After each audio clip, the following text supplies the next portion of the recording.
Daniel Gambarte es el director del Instituto de Descodificación Biológica de Síntomas y Enfermedades, que a mí me gustaría también, porque mucha de la gente que me sigue y que va a ver este vídeo no sabe lo que es la biodescodificación. A ellos, ¿qué es la biodescodificación? Codificación biológica de los síntomas y dolencias es el desciframiento de la ejecución de un programa genético celular. Descodificar es traducir en un lenguaje más claro un mensaje que está a nivel subconsciente. Eh, Cuando se encuentran estos códigos que pueden ser emocionales, eh, porque siempre aclaro que lo que se descodifican, más allá de las enfermedades, son también comportamientos emocionales y obviamente todo lo que tiene que ver con nuestras circunstancias de la vida, ¿no? De las cuales estamos absolutamente programados, no solamente por nuestros ancestros, sino también que tenemos una programación colectiva, individual.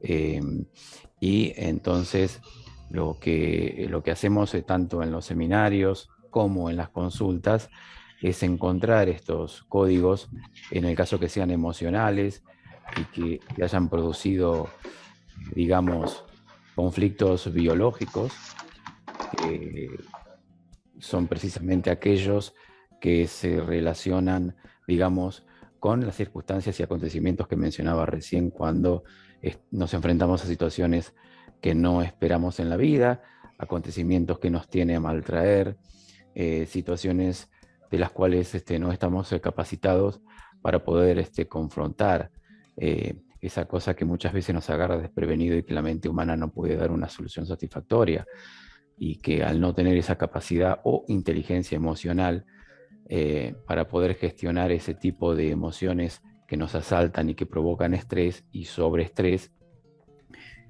al no contar, digamos, con esos recursos, entonces aparece en nuestro cerebro, digamos, que es el que nos adapta, ¿no es cierto?, a esas situaciones que no podemos superar muchas veces, que nos tienen a maltraer en la vida. Entonces, la descodificación biológica se encarga precisamente de hurgar, de explorar, de utilizar muy inteligentemente un mapa de ruta para ir directamente a esa piedra que alguna vez nos cayó mal y que está en el fondo de nuestro subconsciente y que está produciendo un estrés inconsciente. Entonces, el estrés inconsciente puede ser la misma enfermedad que se traduce en términos biológicos porque el cuerpo necesita expresar todas aquellas cosas que nosotros no podemos expresar en el momento del sobreestrés. Entonces, para comprender cómo aparece una enfermedad, hay que tener en cuenta que primero es necesario darse cuenta que todas las enfermedades se relacionan con la partida de un shock, un choque emocional, que es cuando se produce una ruptura de campo y un desequilibrio en el cuerpo, que es precisamente ese shock emocional que va a ser, digamos, como el punto de partida de todas las fotocopias que van a ir apareciendo en la vida. Cuando digo fotocopias, me refiero al hecho de que cuando estamos traumados o estamos hipnotizados por algo que nos ocurrió en la vida y que quedamos impactados por eso y que atentó directamente con nuestra supervivencia, entonces cuando ya estamos, digamos, afectados por esa situación emocional que está en nuestro subconsciente porque no la pudimos descargar, pero sí está en nuestra biología, la sensación está y pernota en nuestro cuerpo, entonces eso va a traer, digamos, en la vida los conflictos, digamos, afín, ¿no es cierto?, a esa piedra que nos cayó mal. Quiere decir que cuando nosotros, digamos, estamos afectados por algo que nos ocurrió en la vida y que no pudimos procesar esa información, es decir, no pudimos descargar en el momento del sobreestrés eso que nos aconteció, eso queda guardado, queda registrado celularmente. Y al quedar registrado en nuestras células, queda, digamos, a través del lenguaje de la palabra, que tiene una cierta vibración en especial. Entonces, ese lenguaje corto y simbólico vibratorio que tenemos a nivel celular está y subyace, digamos, en un cierto campo de nuestro subconsciente. Eso mismo va a atraer como un imán los con los mismos conflictos de la vida. Es decir, que esa persona está programada para vivir una y otra vez y repetir una y otra vez las mismas circunstancias que va a traer para su vida, para repetir una y otra vez las mismas emociones, porque son las mismas emociones. La emoción no varía porque está codificada. Entonces, cuando algo está codificado, la emoción siempre va a ser la misma.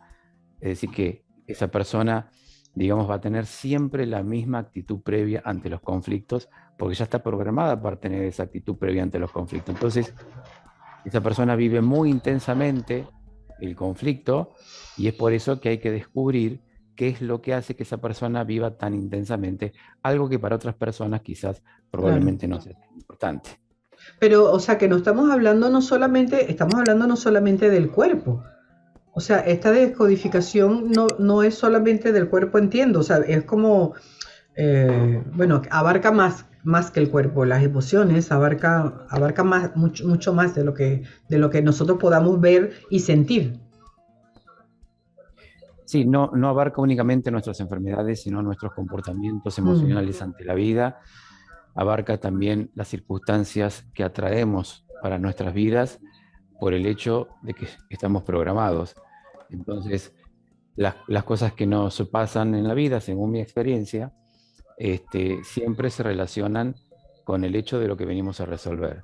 Es evidente que todos venimos a la vida a resolver conflictos. Digo evidentemente porque hay una clara evidencia, de que venimos a eso.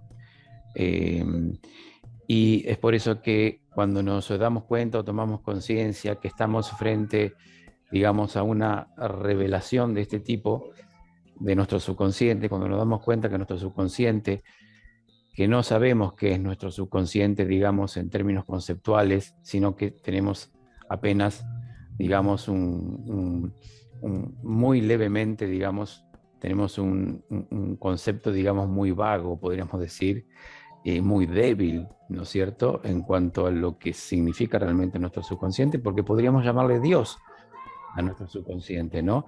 Inconsciente, supraconsciente, metaconsciente, mm. podemos darle muchos nombres, pero es esa cosa insospechada que maneja automáticamente, podríamos decir por dar un porcentaje, el 99,9% de todas las cosas que nosotros creemos que manejamos, pero que no manejamos, sino que lo hace nuestro subconsciente. Entonces, lo hace como una tutoría, es decir, nuestro subconsciente funciona a nivel de tutoría, es el tutor, es el que maneja, es el que va al volante cuando nosotros no podemos manejar una situación. Entonces, cuando un conflicto, cuando una situación inesperada que nos agarra desprevenido, que puede ser, por ejemplo, una separación afectiva inesperada, una gran ofensa inesperada, un insulto inesperado, una pérdida inesperada muy importante para la persona, o puede ser también una traición inesperada. Pregunto porque lo leí en algún sitio y no sé si esto es así, para que se pueda hacer, para que ustedes puedan hacer una descodificación, ¿necesitan un diagnóstico médico o cómo va?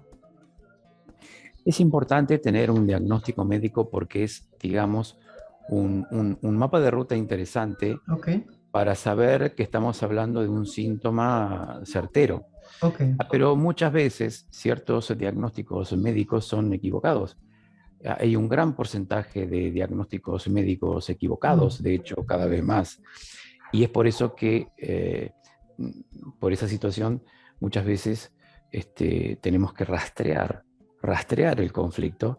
¿Por qué? Porque ya tenemos el mapa de ruta primordial y primario, que es el síntoma.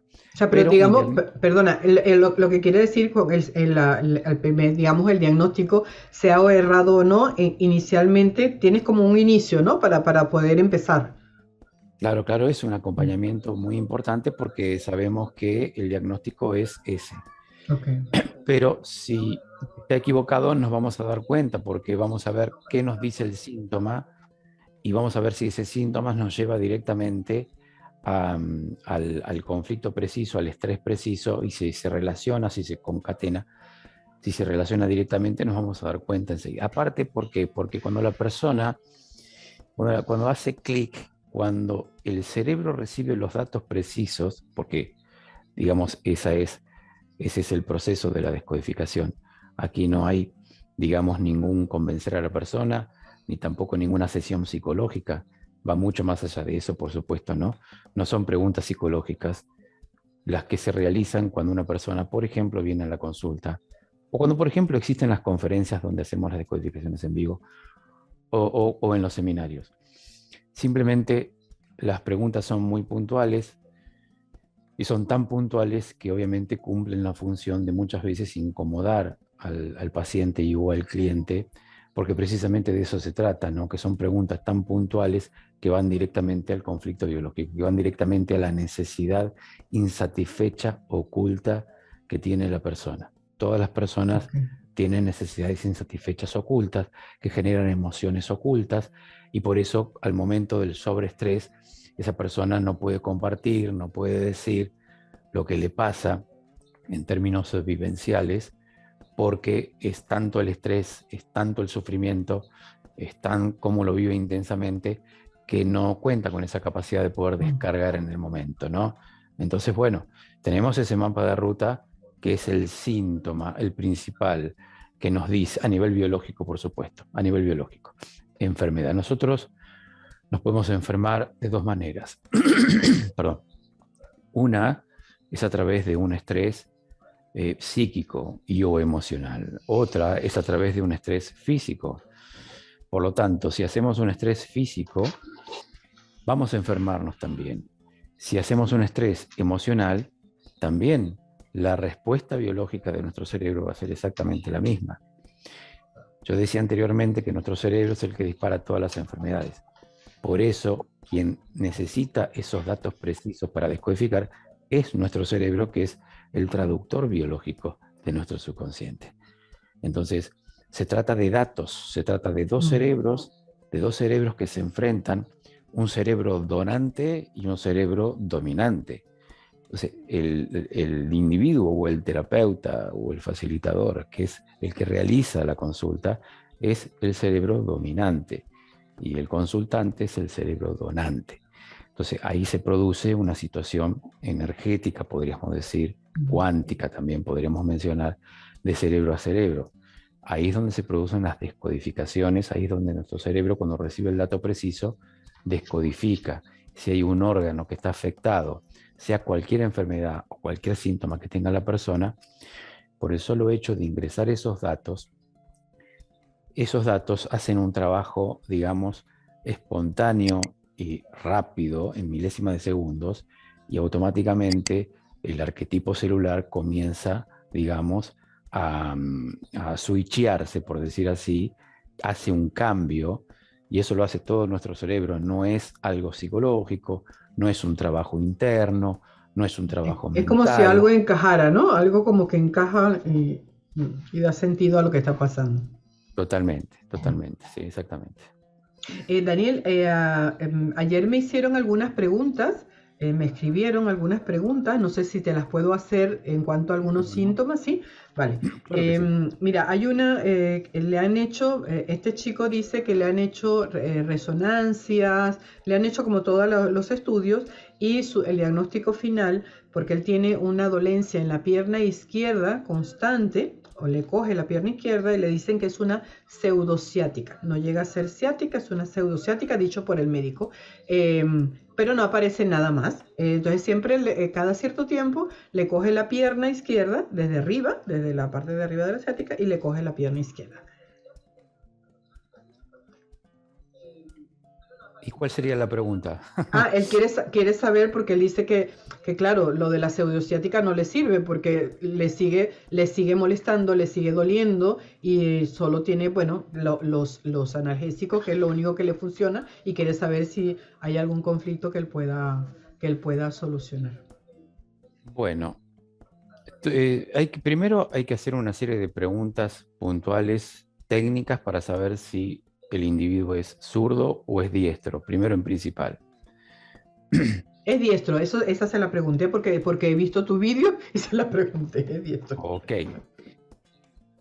Bueno, en el caso que sea diestro, y estamos hablando de la pierna izquierda, y estamos hablando de un probable o posible ciático, entiendo que por ahí hay una cierta repercusión en la pierna izquierda y una cierta invalidez al momento de desplazarse, ¿no?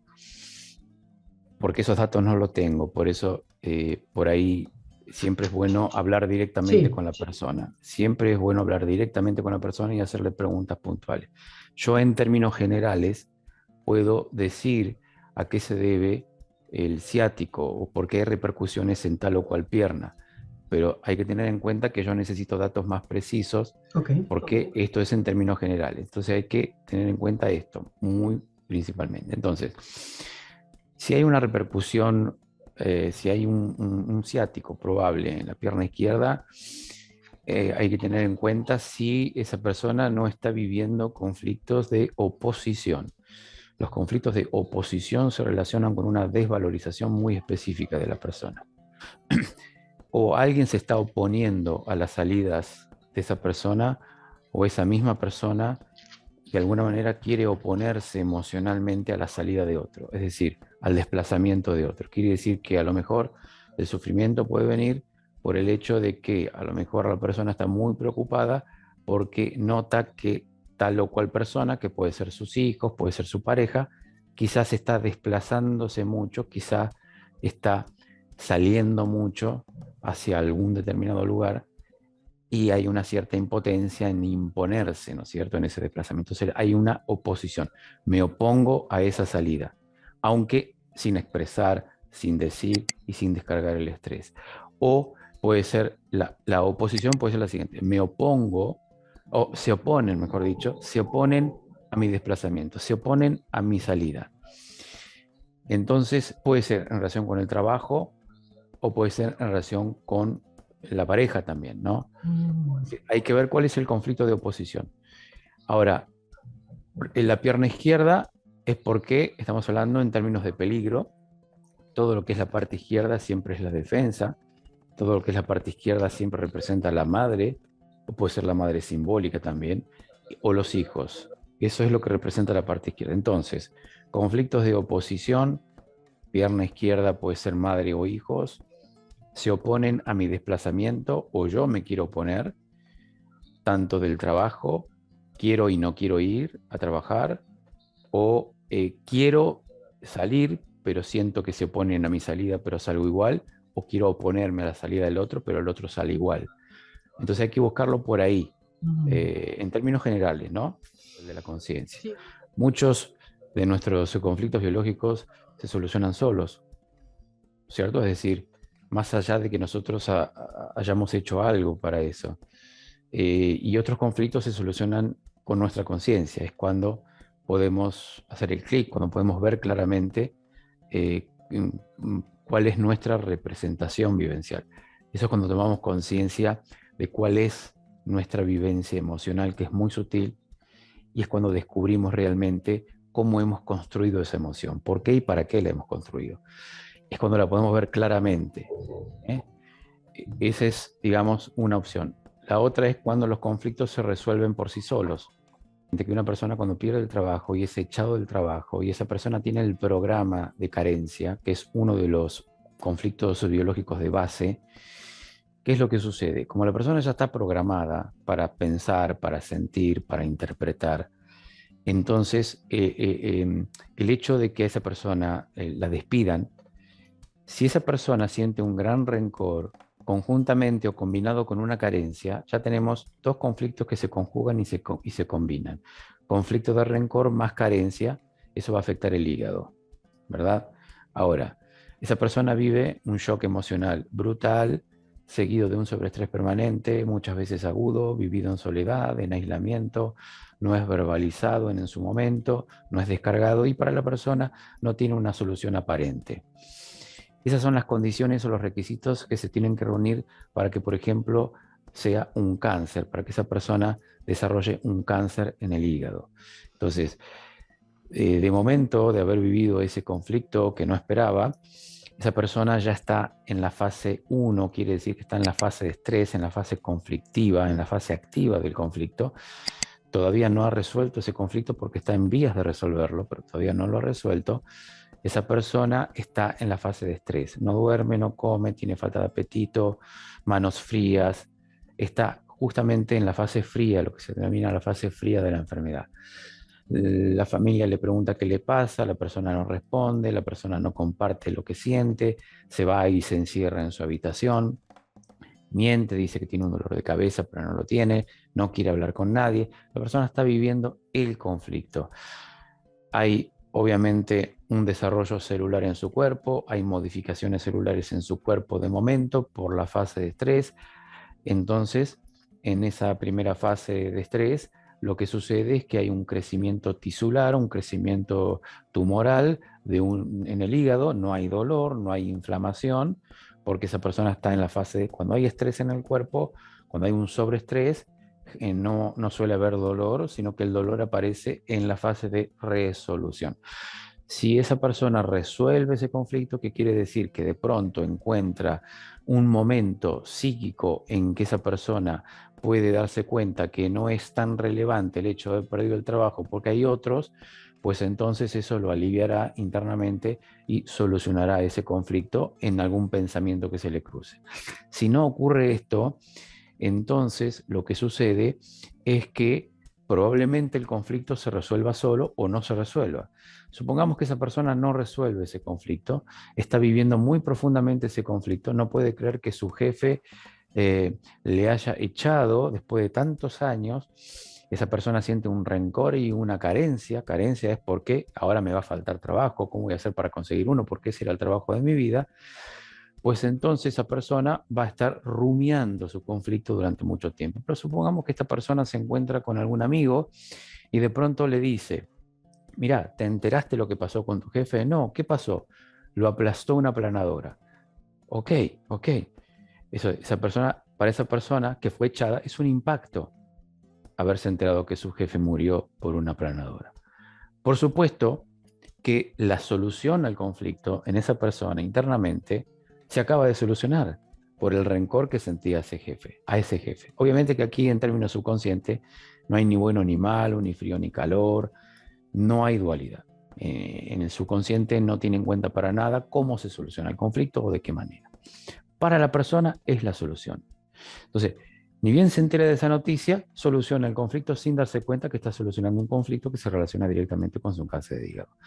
La persona se va distinta a su casa, la persona se muestra distinta, con el semblante distinto, la persona cambia su forma de sentir, su forma de vivir, la persona cambia su postura, la persona cambia su personalidad, recupera de alguna manera, digamos, su cordura, y es entonces que aparece ahora el dolor, aparece la inflamación, puede aparecer un estado febril, el cuerpo se afloja, ahora está en la fase 2. Es la resolución del conflicto, por lo tanto, cuando el cuerpo se afloja, cuando desaparece ese estrés que lo tenía mal traer, el cuerpo se afloja.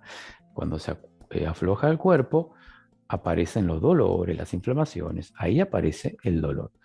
Obviamente va al médico que le va a diagnosticar un cáncer de hígado, pero que está en segunda fase. ¿Qué significa segunda fase?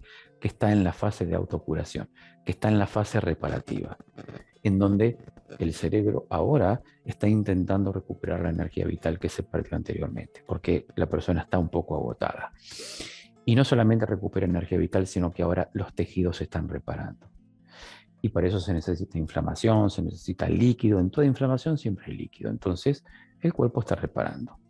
Ahora, ¿que esa reparación puede ser incómoda? Claro que sí, de acuerdo a cómo se haya vivido el conflicto, si se haya vivido intensamente o no. Si hay una inflamación, un periodo de inflamación es un proceso que comienza y que termina. Si respetamos ese proceso en conciencia, no pasa nada. La biología hace todo lo que tiene que hacer y desaparece el tumor en el hígado, sin que la persona se haya dado cuenta cómo hizo para resolver ese conflicto. La otra opción es con la toma de conciencia, es detectando, dándose cuenta, identificando, entrando el dato preciso a su cerebro, porque eso hace que descodifique y el proceso, que duraría mucho tiempo del cáncer, se cortaría ahí inmediatamente. Esto es la descodificación biológica. Por eso en mucha gente causa mucho impacto en la medicina convencional, tradicional, oficial también, porque obviamente no entienden generalmente cómo es que funciona el mecanismo de la descodificación. Es toda una cuestión de proceso de datos a nivel cerebral. Pero fíjate, cuando tú dices, por ejemplo, o sea, en el caso este de la planadora, ¿no? Puede pasar que cuando él recibe esa noticia también se pueda sentir culpable y empiece otro conflicto. O sea, como si por el hecho de yo haber deseado, pues, me despidieron, deseé hasta la muerte, o sea, ojalá te mueras. ¿Puede generarme otro conflicto distinto? No, no porque no hay una relación directa con la supervivencia de esa persona. Mm, A nosotros nos puede afectar emocionalmente o nos podemos sentir culpables porque siempre está la supervivencia de por medio. mm, No hay que olvidarse de eso. Muchas personas no lo entienden esto. Cuando está en jaque la supervivencia, entonces sí, se puede dar lugar a la culpabilidad. La culpabilidad es una desvalorización. Desde la psicología, la culpabilidad significa una cosa. Para la biología o para la descodificación biológica, la culpabilidad es en términos de desvalorización. Entonces, toda persona que se sienta culpable es porque de alguna manera está desvalorizándose. Está viviendo un conflicto biológico si ese conflicto sobrepasa, obviamente, el límite de tolerancia de su conciencia. Entonces, cuando hay sentimientos de culpabilidad, siempre es desvalorización. Entonces, no podría existir una desvalorización en una persona que ya tiene otro programa, porque estamos diciendo que para esa persona lo más importante es la falta de trabajo. Por lo tanto, no vive, puede vivir conflictos de desvalorización, claro que sí, no digo que no, pero para esa persona lo más importante es lo que está dicho. Entonces, puede que al enterarse de la noticia, lo más probable es que no se sienta culpable, sino todo lo contrario. Eso nos pasa a todos. De ahí a que lo expresemos o no es otro cantar. Pero probablemente se parece, como digo, si fue la solución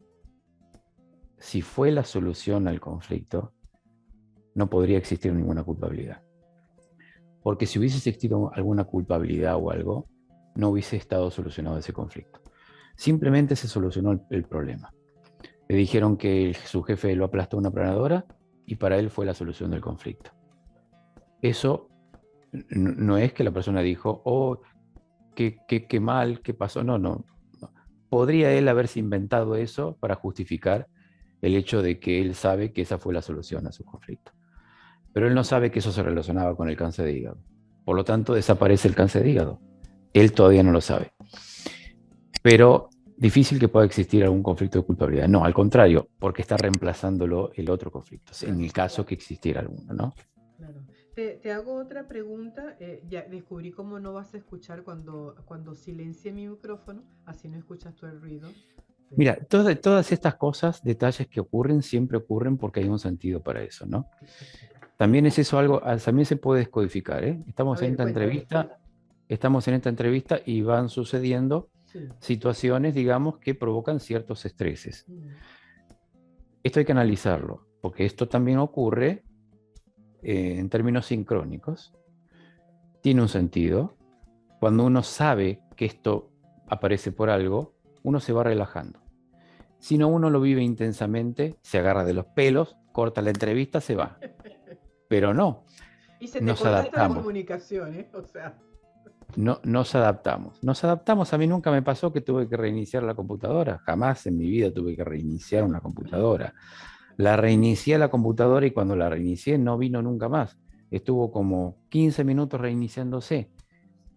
Nunca me pasó. Antes de la entrevista nunca me pasó. Y me pasó hoy. Digo, ¿por qué mi computadora está reiniciándose de esa manera?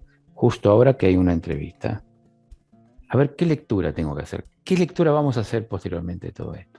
¿Y por qué pasa todo esto? Entonces, ¿Y por qué hay ruido justo que aquí en este edificio casi nunca hay construcciones de nada? por ejemplo, claro, exactamente. Esas son todas las cosas que vemos en los seminarios. La gente se va maravillada porque descubren realmente la piedra filosofal de todos sus acontecimientos. Descubren la piedra filosofal, o descubrimos, porque uno aprende siempre también, descubrimos realmente esos códigos, ¿no es cierto?, que que hacen que se provoquen todas estas situaciones y acontecimientos de relaciones de pareja, situaciones de enfermedades, acontecimientos que muchas veces ciertas personas rechazan. eh, Descubrimos nuestros deseos, cuál es realmente nuestra finalidad concreta en la vida. Suceden muchas cosas y durante el seminario también van sucediendo situaciones en las que también analizamos estas situaciones, porque suceden cosas cuando hay movilización de la conciencia. Entonces, cuando cuando se va a hacer un autocuestionamiento de la conciencia y mucha gente está escuchando al otro lado, lo más probable es que si esa conciencia o ese autocuestionamiento de la conciencia va a producir movilizaciones y cambios radicales en las personas que escuchan, lo más probable es que hayan, digamos, trabas, que eso es normal, que se provoquen todas estas situaciones, digamos, adversas como un sistema de verificación, podríamos decir, Claro. ¿no es cierto? Cuando aparecen cosas importantes en nuestras vidas y antes de acceder a esa cosa importante para nuestra vida, empiezan a suceder cosas como para que abandonemos el barco. Mucha gente dice, bueno, ¿será que todo esto que está pasando es para que no vaya o para que abandone? No, es todo lo contrario, es sortear esos obstáculos, adaptarse mentalmente a lo que está pasando y ahí después vamos a recibir un regalito de nuestro subconsciente. Claro, claro. Hay un caso, bueno, a ver, lo que pasa es que no tengo a la gente, digamos, a la... No te pongas tan seria, por favor. No, tú sabes que yo con lo del sonido, yo decía, bueno, ¿y entonces qué hago? Y de repente digo, bueno, nada, le quito el sonido, pues ya tampoco puedo hacer mucho. No puedo hacer No, otra cosa. relájate. Pues relájate, está todo bien, está todo padre. Ya, vamos a dejarlo, vamos a seguir. Mira, te hago una pregunta porque claro, no tengo a la gente, bueno, hay dos personas que sí que pueden estar, igual a lo mejor le puedes hacer a ver si están conectadas y le puedes hacer las preguntas como más específicas, ¿no? Te digo, voy a coger las que me han hecho las personas que están conectadas. Esta persona tiene reglas dolorosas, quistes abundantes, no, las reglas dolorosas y abundantes, y tiene quistes, que vienen y van en los ovarios. Vienen y van, o sea, son funcionales, creo que le llaman. Y infecciones urinarias recurrentes. Y pregunta que por qué, porque tiene que, bueno, pero, esta persona, ella lee mucho sobre todos estos temas y le gusta mucho, pero no encuentra el punto y siempre está con este tema de las infecciones urinarias. Quizás porque tenga que hacer alguna consulta privada antes de seguir buscando en internet. Hay muchos kioscos. Hay muchos kioscos en internet. Entonces, claro, por ahí a lo mejor es una confusión. Pero debería ser una consulta porque ha mencionado varios. Bueno, pero vamos a dar un ejemplo de las infecciones urinarias. Para las infecciones urinarias lo que hay es un conflicto territorial desde ya como base. El conflicto territorial se relaciona con el hecho del marcado de territorio. Cuando hay una imposibilidad de marcar el territorio, que significa... No tengo mi territorio o quiero marcar mi claro, territorio. Vale. básicamente sentir, digamos, que uno no puede marcarlo. ¿Cómo se marca el territorio? Se marca en términos biológicos con orín o con defecación, pero Como los perros. es totalmente, Como los sí. perritos. Exacto, en el ser humano pasa exactamente lo mismo. Entonces, cuando hay una imposibilidad de marcar el territorio, en términos emocionales, la persona está viviendo un acontecimiento en el que tampoco puede expresar, decir, no puede descargar, está viviendo un conflicto que obviamente se relaciona con su supervivencia, ¿no? Por eso no puede expresar y no puede decir, por eso se lo guarda y aparecen las infecciones urinarias. Cuando hay infecciones urinarias, hay que buscar dónde la persona está haciendo el estrés. Puede que sea desde hace mucho tiempo, claro que sí. Y eso tiene que ver con el hecho de que una piedra alguna vez le cayó mal y eso después generó todas las fotocopias de su vida. Ahora, si esa persona descubre la vivencia emocional de su conflicto, la interpretación metafórica en tonalidad conflictiva de cómo vive ese conflicto, de sentirse impotente en relación con el hecho de no poder marcar el territorio, se puede dar en diferentes situaciones. Puede ser dentro de la casa, puede ser en el trabajo. Si es en la casa, hay que ver si alguien no está invadiendo su territorio. Puede ser su padre, su suegro, su suegra, puede ser algún amigo que viene a casa, algún amigo de mi marido, pueden ser los amigos de mis hijos que vienen y me invaden el territorio, puede que sea alguien que irrumpe dentro del territorio, de la cual me siento invadida o invadido. Es decir, y como ya tengo el programa es muy fuerte y es el programa de marcaje de territorio. No estamos hablando de pérdida de territorio, tampoco estamos hablando de amenaza de territorio, estamos hablando de pérdida de perdón, de marcaje de territorio.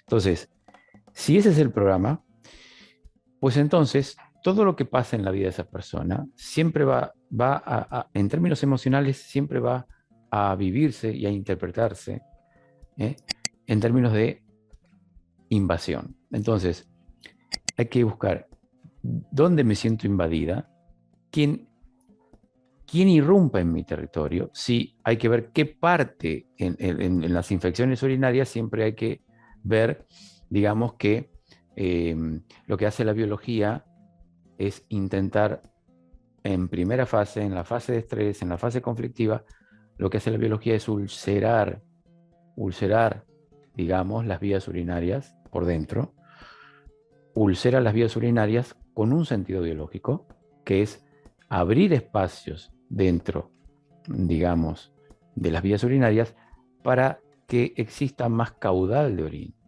Entonces, al tener más caudal de orina, porque se abren espacios a través de las ulceraciones dentro de las vías urinarias, pues entonces al haber más caudal de orina, se puede marcar mejor el territorio. Entonces lo que hace la biología es preparar a la persona para que marque mejor el territorio.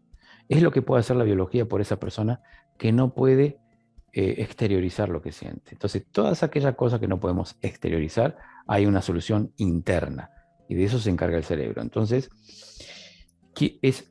el sentido biológico es orinar mejor. Entonces, ella está de alguna manera queriendo orinar, queriendo marcar su territorio, pero siente que no puede.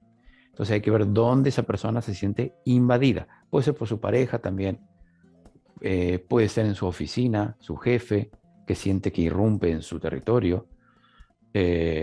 No sé, puede ser alguien que de pronto le descuelgue un cuadro de la oficina y eso es suficiente como para que dispare una infección urinaria.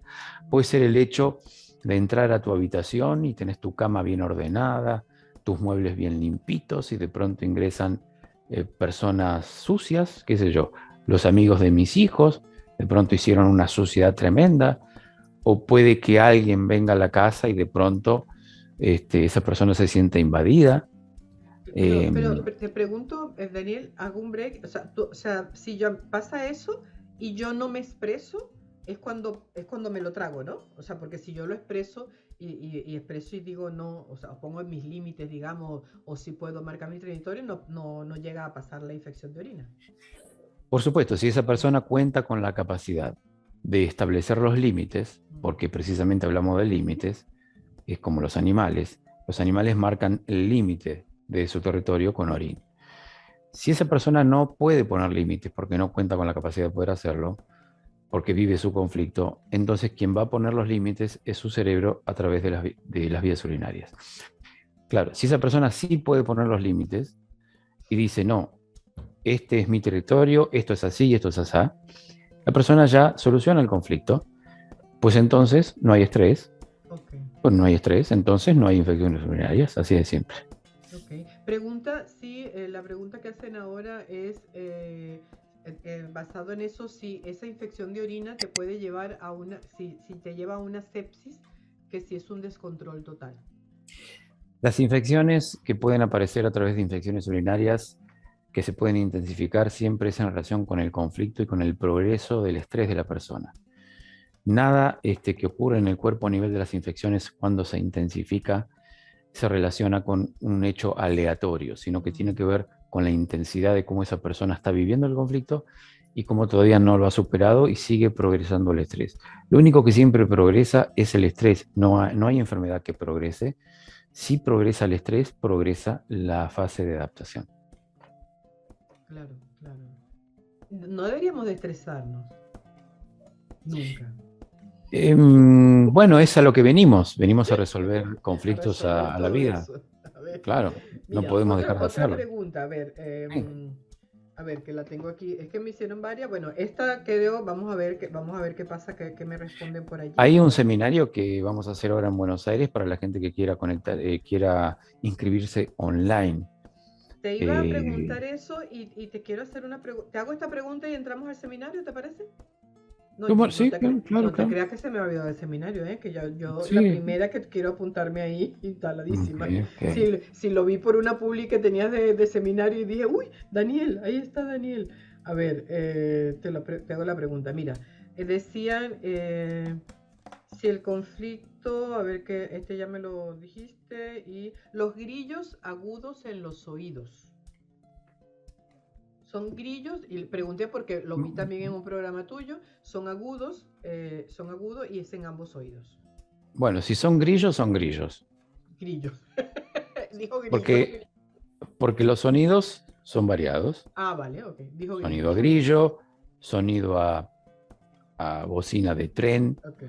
sonido a bocina de, de bocina de trabajo. Cuando salen los trabajadores suena Okay. una bocina. Puede ser sonido del viento, sonido de un mosquito, puede ser el sonido, hay muchos sonidos. Hay que ver cuál es el sonido que se escucha en los acúfenos. Entonces, cuando hay acúfenos y hay sonidos, hay que siempre ver cómo es el sonido. Aunque parezca un dato no demasiado serio, sí lo es para la biología. Perdón. Siempre preguntar, ¿cómo es el sonido? ¿Es grave o es agudo? Porque depende de que si es grave o agudo, de qué va el conflicto, cómo se vive, de qué manera, si es intenso o no. Entonces, es importante saber si es agudo primero o grave. Si es sonido... Te puedo decir el sonido que dijeron. Dijeron algo así como, me dijo algo así como, esto no es Bueno, serio, pero bueno.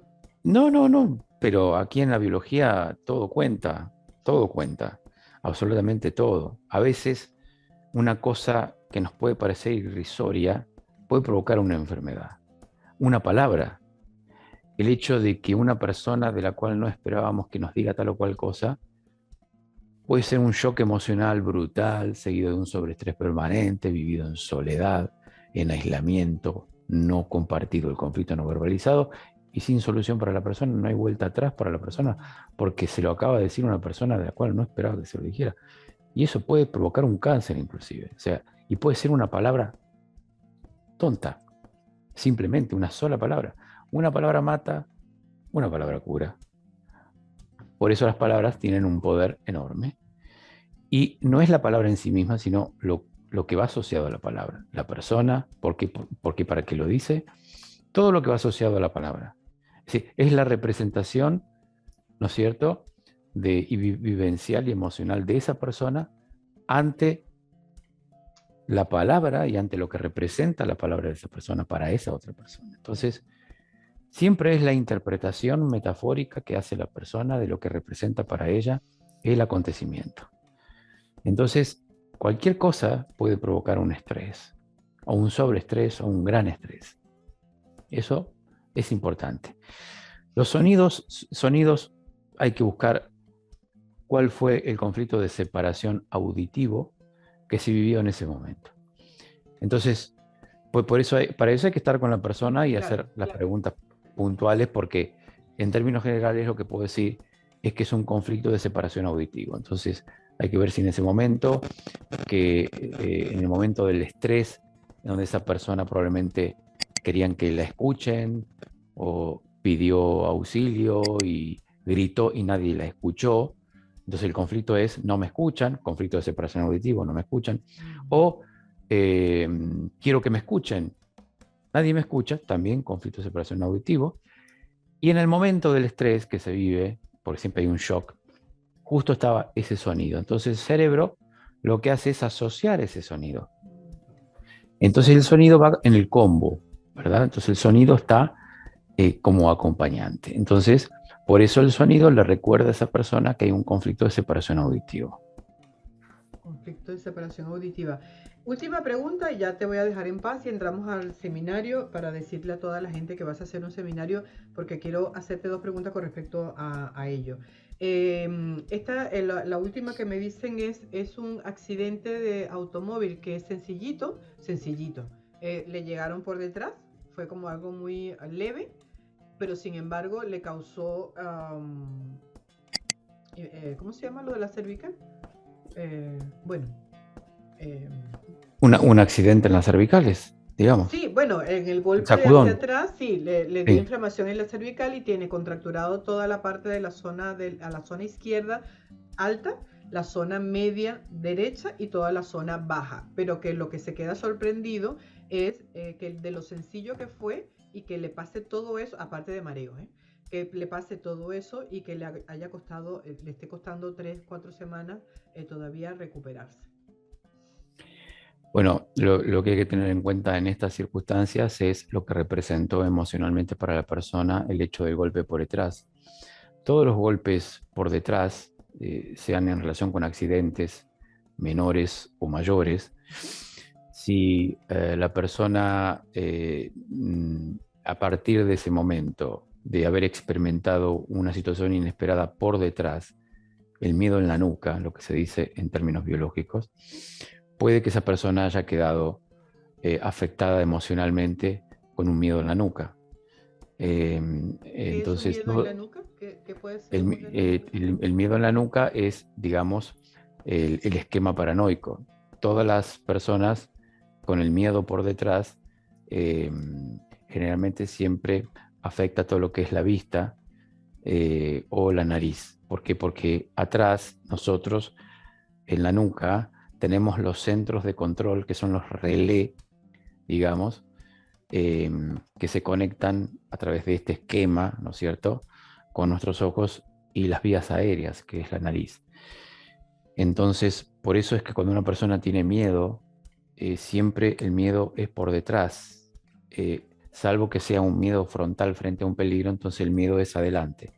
Pero generalmente, todas las situaciones que tenemos por detrás, si quedamos afectados emocionalmente, sean por accidentes, o pueden ser situaciones simplemente psíquicas y emocionales, que es exactamente lo mismo, porque el miedo en la nuca o el miedo por detrás se puede generar a partir de un golpe, de un accidente, y la persona puede quedar afectada emocionalmente, o también esa persona puede quedar afectada porque ha vivido una situación de haber tenido un miedo por detrás, y no es necesario en estas circunstancias un accidente.